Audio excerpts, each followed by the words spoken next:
You know, there's millions of people in the developing world who struggle to survive on just a couple dollars a day. Fair trade tells us that we can help simply by buying a cup of fair trade labeled coffee. But I have to ask myself, how effective is that really? It's a complex issue, but we owe it to those in need to make sure that every dollar counts. I'm Colleen Haight, Assistant Professor of Economics at San Jose State University.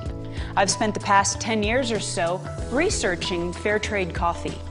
And I've also spent a lot of time on coffee farms in Central America, actually talking to the coffee farmers about their experiences.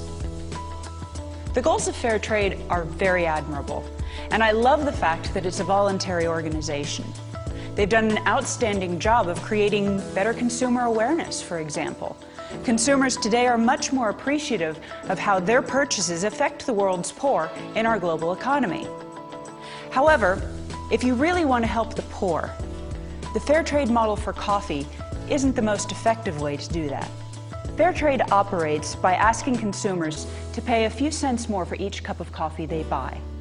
They then convey this extra money all the way down through their supply chain, all the way to the small farmer who grew the coffee. The problem is, fair trade regulations define that small farmer as a small land owner. But the poor in the coffee farming community don't have enough money to own their own land. If you really want to help the poor, you have to address yourself to the migrant farm workers. Migrant farm workers have to constantly move from farm to farm, picking up whatever work they can. The fair trade regulations only say that we have to pay these laborers the country's minimum wage. The problem is that's already the law. Fair trade has absolutely nothing else to say about the migrant farm worker. So how can you make choices that better benefit the poor? It might seem odd, but one way you can do this is by buying high-quality coffee. High-quality beans take more time and care to harvest. This results in higher pay for the seasonal laborers who pick the coffee, as growers insist on quality beans that will fetch higher prices in the market.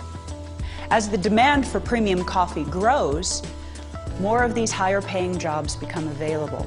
It may be counterintuitive, but migrant workers who pick beans for premium coffees tend to receive higher pay than those workers who pick beans for most fair trade brands. Since the price of fair trade coffee is more or less the same as it is for premium coffees without the fair trade label, consumers can do more for the poor by actually not buying the fair trade label.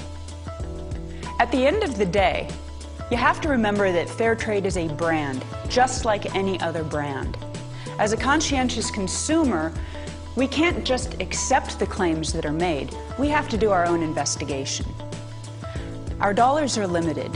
We have to make sure that all of our choices have the impact that we want them to.